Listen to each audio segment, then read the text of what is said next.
Hey friends, welcome back to the Procrastination Solution Podcast, where we get real about what's holding you back and how to move forward with purpose, clarity, and a solid plan for success. I am your host, Nilo Burke, and I help women just like yourself overcome procrastination for good and achieve your goals. Today's mindset episode is titled How to Work with Your Brain and Not Against It. If you've ever wondered why you keep falling off track, if you've, ever beat yourself up asking, why can't I just do this thing? Or if you feel like you're constantly pushing a boulder uphill, this episode is for you. So let's get started. First, let's talk about how your brain is not the enemy. Your brain has 3 priorities, right?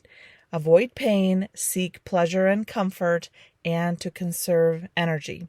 These are survival survival techniques that are part of our creation for a good reason. Your brain wants to help you avoid discomfort and to stay safe. But here's the thing. We know that growth, whether it's, starting a business, doing a really great job on a project that you are initiating, or even things, personally for yourself, working on a personal goal, often these things feel uncomfortable and uncertain, to say the least. And your brain says things like, let's not do this, let's do something else instead. I feel like a nap coming on, or let's check social media, or, let's work on something else like organizing our desk, or let's check our email for the 5th time. All of these things are to avoid the discomfort of working on that big thing, or even if it's a small thing, if it spells, discomfort for you, your brain is going to try to find ways to avoid it, right? So it's not sabotaging your success. It's actually protecting you. We call it self-sabotage. We blame ourselves for it, but our brain, it's actually protecting us. So it's trying to conserve energy and make sure that we are comfortable and safe from that big bad wolf waiting to devour us in the form of, workout, or having a hard conversation, or doing laundry, or anything that requires the efforts of our prefrontal cortex. So here's a little, for all of you guys who love data, here is research from Dr. Judson Brewer, a neuroscientist and habit change expert. So the research shows that the brain forms habit loops around rewards.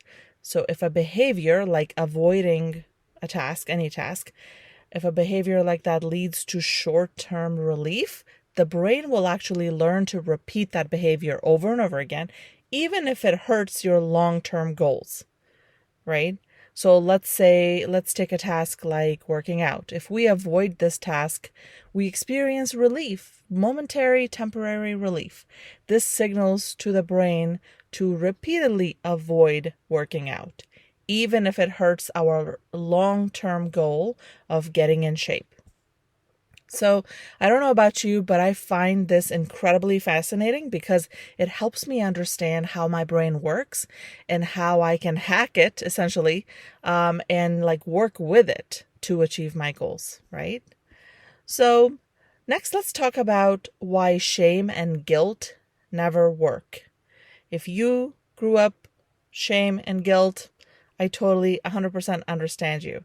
Let's call out the cultural lie here, that if we feel stuck, unmotivated, or unproductive, it's because we must be lazy, right? And we know 100% that's not true.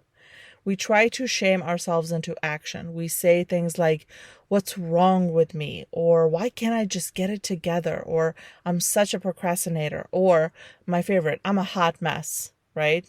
And I just want to encourage you to please walk away from these cultural norms that we sometimes think is funny, because it's absolutely not funny, right?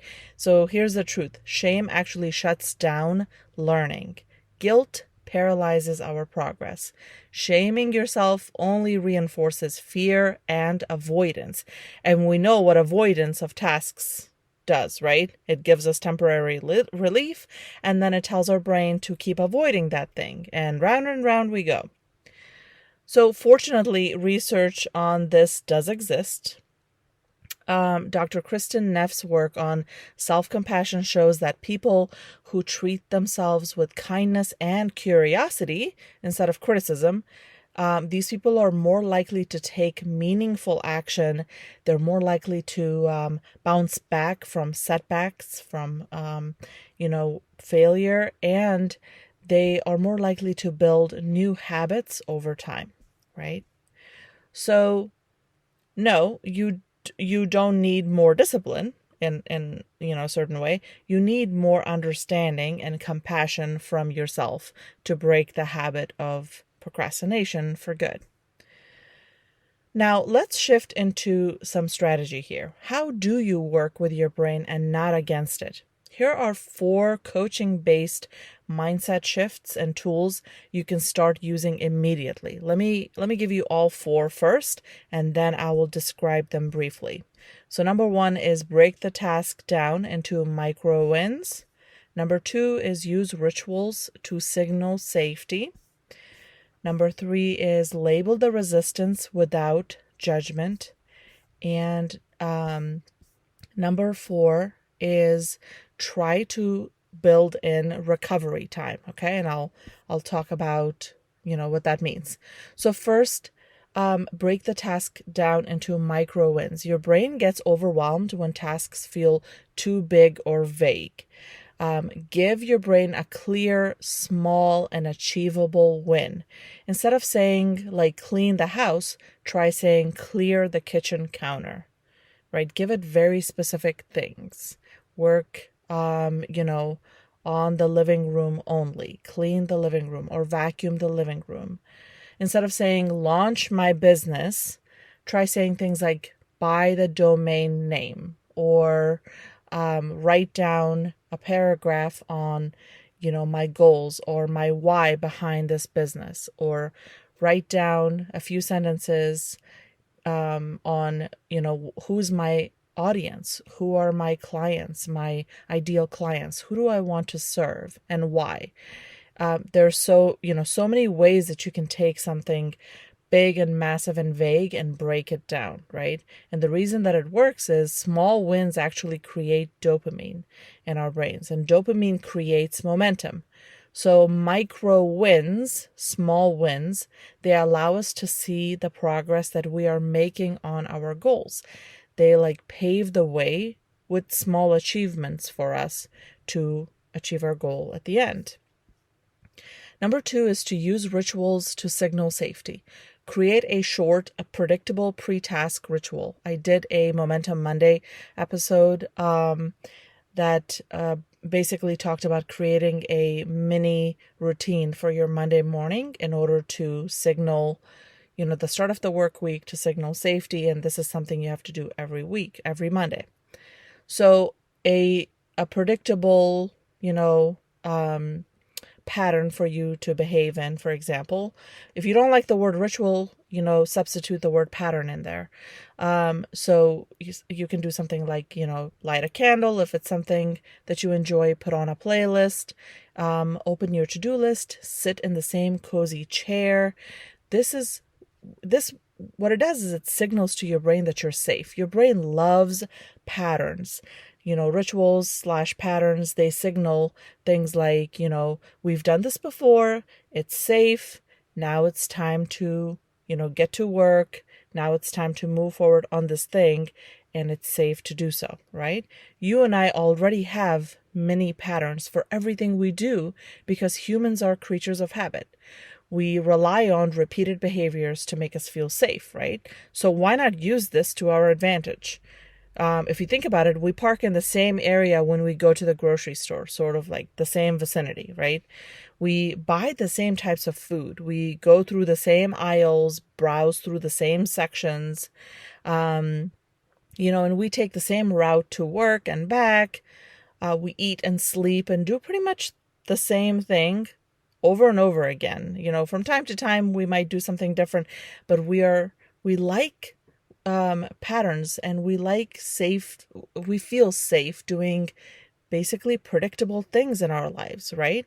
Which is why change takes intentional energy, change takes intentional behavior in order for it to become a permanent part of our lives. So, these are just our patterns. So, we can use them to break out of the habit of procrastination and help ourselves to feel safe. And if you are procrastinating on something important, try creating a pattern that makes you feel safe to break out of that habit, right? Okay, next we have label the resistance without judgment. When you notice resistance creeping in, you can say things like, I notice I'm feeling hesitant right now. I notice I'm feeling overwhelmed, or I feel like fear is creeping in. When you say these things out loud, when you notice them, there's a change that takes place, right? You say things like, I notice I'm getting hungry all of a sudden because I don't want to reply to that, lengthy email that I don't want to do anything that you're really dreading, right? There's a million things that, you might be dreading in life. It could be literally taking out the trash, right? So if you say it out loud, and if you say, I notice that I am getting hungry all of a sudden because the thought of doing my homework or the thought of working on my, exams or whatever, if you're a student, it makes me feel uncomfortable, right? So avoid saying things like, I'm failing again. I hate this. I hate feeling like this. Why do I have to do this? Or I'll do this later. Or I don't care about this. Or, negative things like that. And instead gently ask yourself, what do I need at this moment to feel safe? What do I need at this moment to feel supported? And notice, just a side note here, notice that when you ask yourself this question, you might rely on some old habits, like reaching for a snack. You might feel like, oh man, an ice cream cone right now would make me feel safe and supported. Or calling somebody up and chatting with them for, whatever length of time might make you feel safe and supported. While I totally, support your connection with community, I want you to be, consider this. Sometimes we will rely on reaching out and chatting with friends or a trusted person, and that actually becomes our way to avoid the task in front of us. Right? It becomes our way to cope with the discomfort. I know this from personal experience. So awareness creates, the prefrontal cortex, your logic and decision-making center of your brain, right? So it activates that area in our brain, and it reduces the amygdala's stress response. So this led me down a little rabbit hole, and I was like, tell me more. I was like, Google, tell me more about amygdala. So here's what I learned real quick. Just 3 fun facts for you. Stress actually grows the amygdala, right? Not in a good way, in a bad way. So chronic stress can enlarge the amygdala, especially the part responsible for fear and anxiety. Number 2, stress triggers the fight, flight, or freeze response. And your amygdala can't tell the difference between a deadline of a paper and a lion, right? So to your amygdala, stress is stress, whether you're facing an actual threat or a psychological one, like speaking in front of a group of people, or talking to somebody, starting a conversation about a difficult topic to somebody, or working on your business. Your brain, it's stress is stress for your brain, so it can't tell the difference. It treats every uncomfortable situation like survival is on the line, right? I want to do a whole podcast episode on the amygdala because it's so fascinating. Like the whole brain fascinates me, and I just love learning about it and understanding it. Okay, all right, back to working with your brain and not against it. Let's look at number 4. So try to build in recovery time. your brain cannot run full speed all day. It needs rest, right? So I know, I've been there. I have said I don't have time to rest. I don't have time to take a break. I totally get it. But if we build in time, if we schedule in any amount of time, our brain, it knows that something is coming up, like this appointment with ourselves is coming up, so that we can recharge and rest for a little bit. So, 50 minutes of focused work and 10-minute break, or a little walk in the afternoon, or, just some sort of a reset in the middle of your day. So it's important to understand that your mental energy is finite, right? It's gonna run out. It is not like an infinite amount of energy.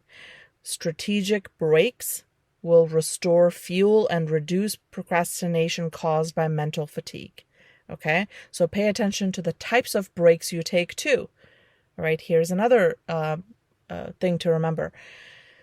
So here are a few things from my own experiences. So I want you to sit outside or listen to nature sounds with your eyes closed or your eyes relaxed. Don't scroll on your phone or social media, because it actually takes mental energy to process everything that comes, your way on your screen. You think you might be relaxing watching, video after video on, Instagram or TikTok or some other site, but it actually is taking mental energy to process the information in front of you, okay? Even if it's something you enjoy, right? So here's another thing. Do take water or healthy snack breaks. Don't drink or eat junk food. Don't drink caffeinated drinks or eat junk food because processed foods, they do a number on our bodies and our energies, right? It takes up so much energy to process that. I know that if I drink too much coffee throughout the day, the goal is for me to keep going, but what ends up happening is I just end up crashing. Or if I eat something that has a lot of carbs for lunch or even in the morning, I will feel my energy just like tanking because it just doesn't agree with me. So I have learned to eat certain ways so that I can keep up the energy in my body, and I can actually fuel my body the right way. So I want you to also, here's another thing, do stretches and a few deep breathing activities on your own, anywhere. Even if you're stopping to eat lunch in your car, you can do, stretches in your neck and your shoulders and your arms. And, just do some deep breathing activities. Don't skip a 5-minute stretch daily. Okay. Even if you have to do it right before bed, do a 5-minute stretch. Allow your body to just relax and release some tension. Okay. All right, friends. So if there is one thing I want you to take away from this episode, it's this. You are not a procrastinator. Stop labeling yourself that. You just haven't learned yet how to work with your brain and not against it. That's simply it, right? That's the starting point. Once you understand how your brain works, you can stop the self-blame and you can start working with the flow of your mind and your body. And you'll be amazed at how much lighter and faster and more enjoyable the process becomes, the process of working towards your goals, right? So if this message hit home with you today, I want you to try this, okay? Choose one task that you've been avoiding, break it into one micro step, do that micro step, all right? And then celebrate yourself. Pat on the back, say like, woohoo, I did it. Like just a little celebration, and that's it. Slowly, when you do this, if you do this repeatedly, you are going to build trust with yourself, one tiny little win at a time. Okay. And if you are ready for more support, this is exactly what I help, clients with. We unpack what's actually holding you back and create a personalized plan to help you move forward on your goals without burnout, without guilt, without shame. It can be literally any goals that you've been, wanting to work towards or that you are currently work towards. in your personal life, in your professional life. There's 1,000,001 goals we have, right? So check out the show notes for ways to connect with me and grab a free resource that I have linked there. And thank you so much for spending time with me today. I will talk to you next week. Have a wonderful day. Bye.